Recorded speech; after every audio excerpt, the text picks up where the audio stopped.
Hello there, guys. Just before this video starts, I thought I'd tell you that this game is very heavily narrative based. There's a lot of talking by the actual game rather than me, so yeah. If that's not your sort of thing, then apologies. But I enjoyed this game, hopefully you enjoy watching it, and if not, then hopefully get some good content up for you soon. Hopefully. Maybe. I don't know. But yeah, if you watch it, thank you. If you don't, then oh well. Shit happens. Bye.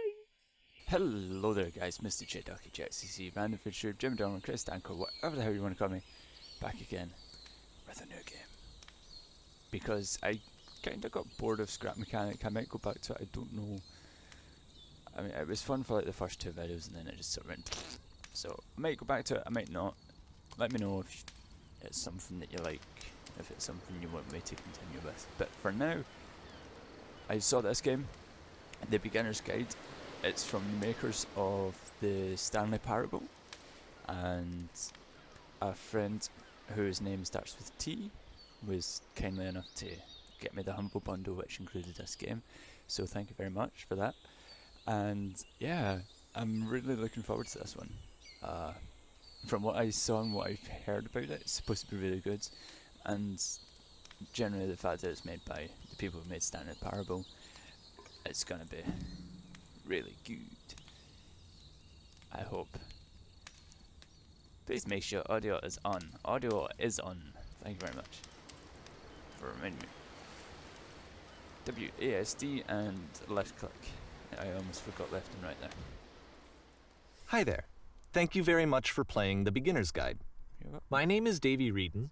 I wrote The Stanley Parable, and while that game tells a pretty absurd story, today I'm going to tell you about a series of events that happened between 2008 and 2011. Okay. We're going to look at the games made by a friend of mine named Coda.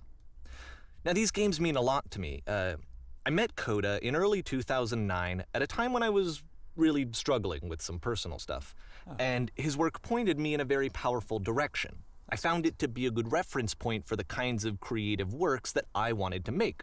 So just to start you off, this is, I think, the first game he ever made. It's a level for Counter-Strike. You can walk around here, by the way. And mostly it's just Coda learning the basics of building a 3D environment. But what I like is that even though he starts from the simple aesthetic of a desert town, he then scatters these colorful abstract blobs and impossible floating crates around the level. And of course, it destroys the illusion that this actually is a desert town, and instead this level becomes a kind of calling card from its creator. It's like a reminder that this video game was constructed by a real person. And it kind of makes you wonder, what was going through his head as he was building this? This is what I like about all of Coda's games. I mean, not that they're all fascinating as games, but that they are all going to give us access to their creator. I want us to see past the games themselves. I want to get to know who this human being really is. And that's exactly what we're going to do here. So, it's 2008, Coda starts making these games, and he never releases any of them. He doesn't put them onto the internet, he just makes them and then immediately abandons them, and they sit on his computer forever. And I think he really understood this image of himself as a recluse. At one point, he jokingly renamed his computer's recycling bin to Important Games Folder. So, you know, this was just how he worked. He tended to crank them out one after the other without even really pausing to try to understand what he had just made, until suddenly one day, he just stopped. In 2011, that was it. He made his last game, and then he hasn't made another one since. And that's why I've taken this opportunity to gather all of his work together, is because I find his games powerful and interesting, and I'd like this collection to reach him, to maybe encourage him to start creating again. And if the people like you who play this also happen to find his work interesting, then I'm sure it'll just send that much stronger of a message of encouragement to Coda. So thanks for joining me on this. If you have a particular interpretation that I haven't mentioned here, or if you just need to get in touch, you can email me at daveywreden@gmail.com. Okay, that's about it for introduction. Let's take a look at Coda's first proper game. As each game is loading, I'll show you the date that it was completed. This first one was made in November 2008. Okay, so this is going to be heavily narrative based, I assume.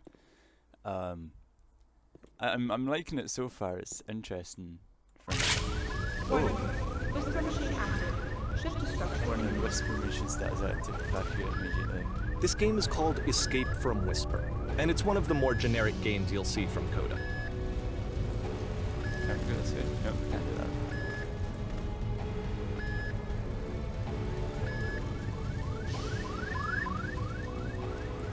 Evacuate!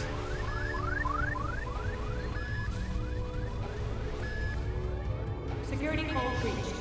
Hostile alien life forms inbound. It kinda looks like this game was abandoned mid-development. For instance, you have this gun, which you'd think would indicate that there are supposed to be monsters or enemies somewhere, but then clearly there are no enemies anywhere. You can't even reload the gun when you run out of bullets. But ultimately we don't really know. Maybe Coda thought that actually it was complete the way that it is. And I think that we should talk about his games for what they are, rather than for what they're not. Enemy force neutralized. Begin shield evacuation. I love how you can see the bottom of the universe from this room.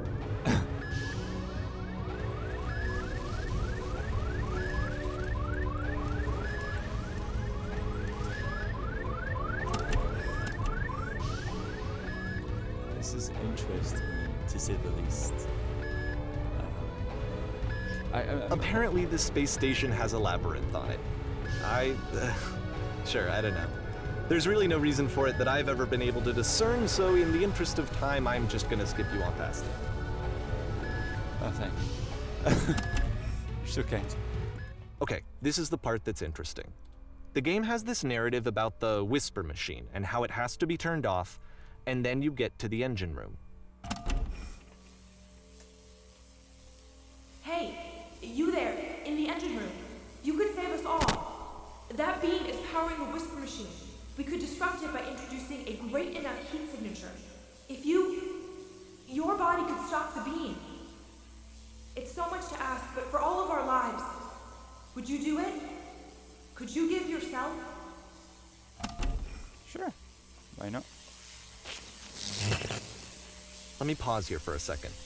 What you just experienced, stepping into the beam and then dying, is probably what Coda had initially intended when he was developing this level. But when he first compiles and plays it, something goes wrong. There's a bug somewhere. And this is what happens instead.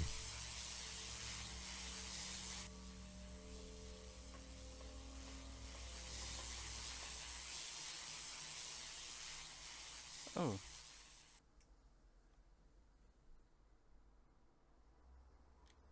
Okay. The beam causes you to start floating. Yeah. And this is an important moment for him.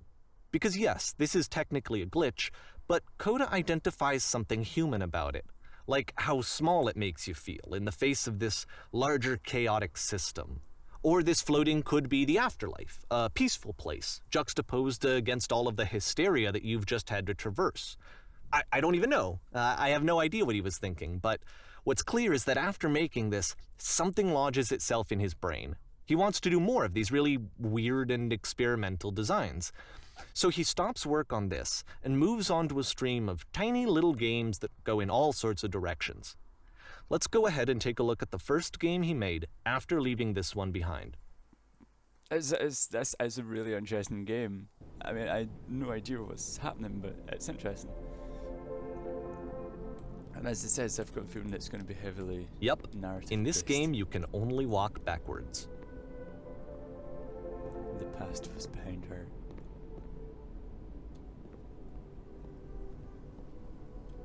Oh? So it's a short and relatively minimalist experiment combining motion and narrative. It is less advanced than the previous game, but actually it seems to be more focused, more complete. Coda's trying to give it a unique voice rather than simply basing it on a pre-existing trope.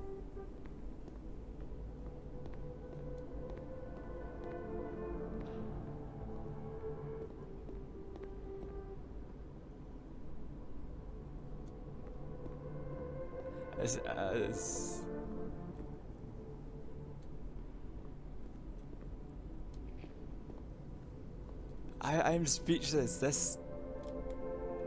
It's a short little thought, it says what it wants to say, and then it ends. Didn't need anything more than that. Which to me is why it works, because it gets out quick. Okay, next one. I'm so confused. It's really quite good though. As confusing as it is, it's good. Wait. You're now entering. And that's it. Okay, the meaning of this game won't be clear just yet. Please be patient with me for a few more games, and I promise you'll see what makes it interesting.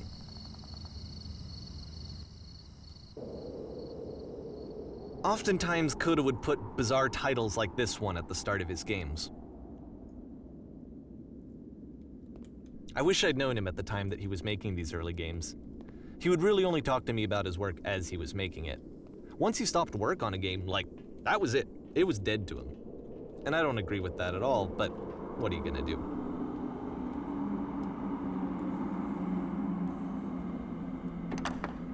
Once you've been slowed to an absolute crawl, the door at the top of the stairs opens. So why, if Coda's not showing these games to anyone, why bother opening the door at all? Well, to show you, I'm modifying the game here so that when you press enter, it'll bring you back up to full speed so you can enter the door for yourself.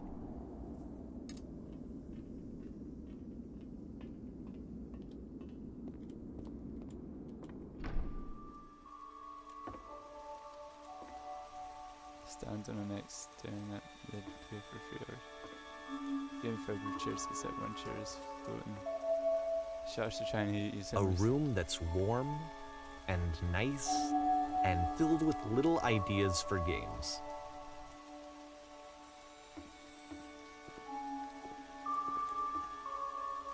Coda would often tell me that he didn't mind if people thought of him as cold or distant. He said that he knew that he was actually a vibrant and compassionate person, but that it takes time to really see that. It can be a very slow climb to get there.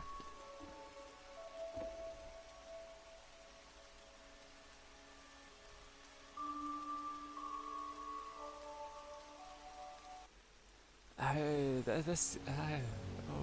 don't know. This is giving me strange feels. It's weird.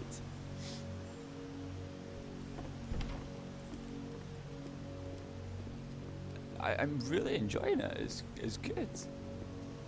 Seeing all these different games sort of things.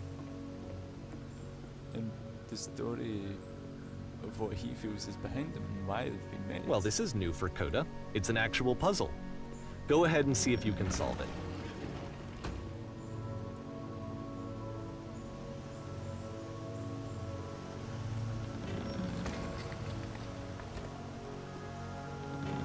Don't forget that solution, because we're going to see this puzzle again soon. We're gonna see it a lot.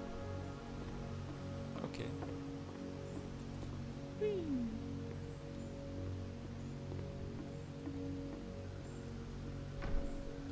So that seems to be it, right? You walk down a corridor, you solve the puzzle, you get to the end. Simple enough. All right, now I'm going to modify the game again so that when you press enter, it'll remove all of the walls from this room.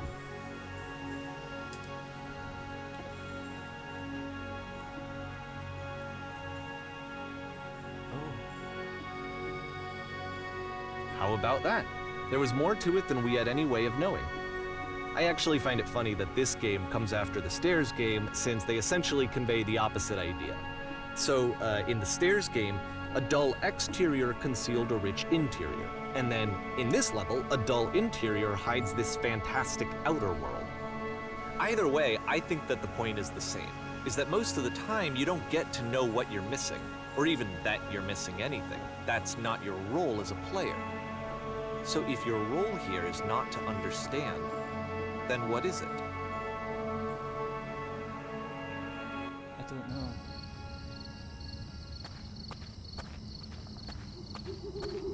You are now XT. Aha! So, this, combined with the entering game from earlier, tells us that Coda believes his games are connected somehow.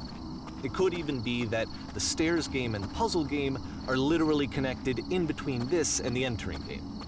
There's a bigger picture that all of his games are meant to play a role in. some larger meaning that we won't be able to grasp until we've seen all of them. And once we have, we can step back and start to understand what exactly that bigger picture is.